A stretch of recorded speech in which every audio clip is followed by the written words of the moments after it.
Hello friends. BSPSCL junior electrical engineer GTO जिसका employment number 02/2024 था, उसका रिजल्ट प्रकाशित कर दिया गया है विभाग द्वारा, बिजली विभाग द्वारा।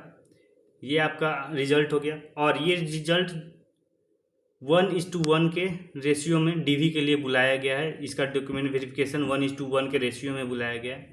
Plus total number of seats आपके थे 113। उसी 113 में जितने जितने सीट्स दिए गए थे उसी के रिगार्डिंग इसमें बुलाई गई हैं लोगों को। तो फ्रेंड्स एक बार अच्छे से इसका डिटेल्ड एनालिसिस कर लेते हैं। क्या कट ऑफ गया है UR में फीमेल का, मेल का, क्या कट ऑफ गया है EWS में मेल फीमेल, ऐसे सभी कैटेगरी वाइज। प्लस इसमें हम लोग देख लेते हैं डॉक्यूमेंट वेरिफिकेशन के लिए कौन कौन से चीज़ें आपसे मांग की गई हैं और कब आपकी डॉक्यूमेंट वेरिफिकेशन होंगी। UR में कुल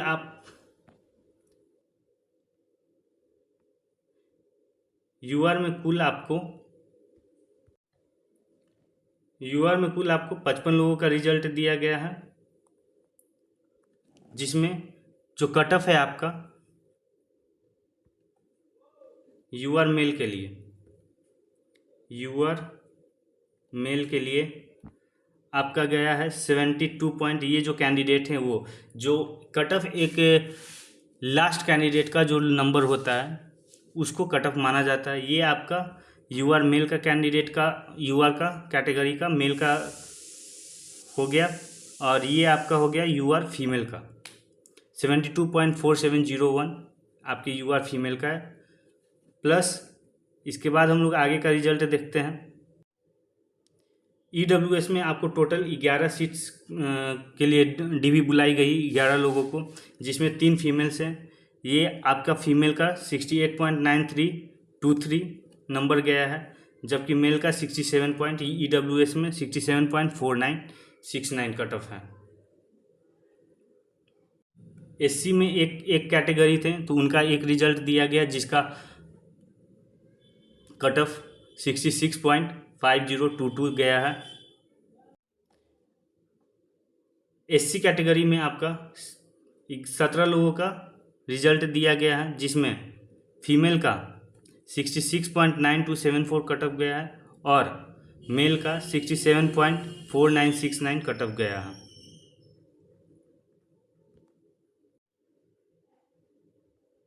EBC में कुल 13 लोगों का रिजल्ट जारी किया गया है, जिसमें फीमेल का आपका कट ऑफ 70.4808 जबकि मेल का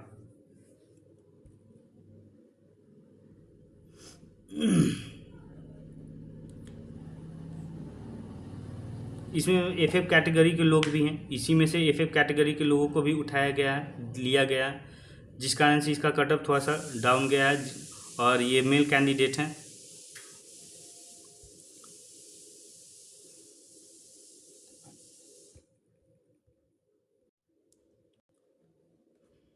BC में आपको कुल 15 लोगों का सिलेक्शन किया गया है, जिसमें फीमेल का कट ऑफ आपका 70.5465 गया है और मेल का 71.4754 गया है। लास्ट आपका जो BC फीमेल का है वो 70.4808 कट ऑफ गया है। इसके बाद हम लोग देख लेते हैं क्या क्या आप लोगों को ज़रूरत है जो DV में आपसे मांग की गई है। पहला तो आपसे मांगा गया है मैट्रिकुलेशन सर्टिफिकेट या मैट्रिकुलेशन मार्कशीट। जो भी कैंडिडेट जिनके पास बिहार बोर्ड से हैं उनके पास उनको मैट्रिकुलेशन पासिंग सर्टिफिकेट भी लेना होगा। जो कैंडिडेट CBSE से हैं तो उनका मार्कशीट और सर्टिफिकेट दोनों सेम होता है। इसमें आपसे डिमांड की गई थी 3 साल की डिप्लोमा इलेक्ट्रिकल से उसका सर्टिफिकेट आपको लेना होगा। तीसरा चीज़ आपसे मांग की जाएगी marksheet along with conversion chart issued by competent authority as well as any valid document regarding approval of AICTE of the institution from which he or she has completed his or her diploma course. Conversion chart आपका marksheet plus आपको conversion chart देना होगा जिस भी institute से वो आप qualify किए हैं, अपना डिप्लोमा कोर्स किए हैं। चौथा चीज़ आपसे कास्ट सर्टिफिकेट मांगा गया है, अगर for reserved category for ST/SC candidate, जो भी ST/SC कैंडिडेट हैं उन्हीं के लिए सिर्फ कास्ट सर्टिफिकेट मांग की गई है। Caste and non creamy layer certificate, ये आपका reserve category candidates accept ST/SC के लिए है। फिजिकली हैंडीकैप्ड के certificate issued bye competent authority। Freedom fighter certificate issued bye competent authority। EWS अगर आप क्लेम कर रहे हैं तो कैंडिडेट्स मेल और women selected under any category under any reservation horizontal or vertical will have to submit domicile certificate।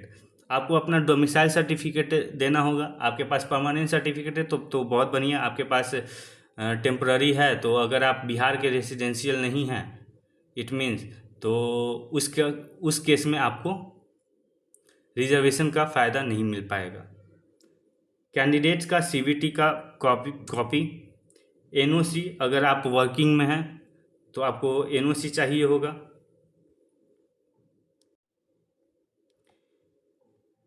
An affidavit sworn in before the executive magistrate to the effect that the candidate has only one living spouse if married, the candidate has not accepted any dowry if married or will not accept any dowry if unmarried, the candidate has not been convicted by any court of law।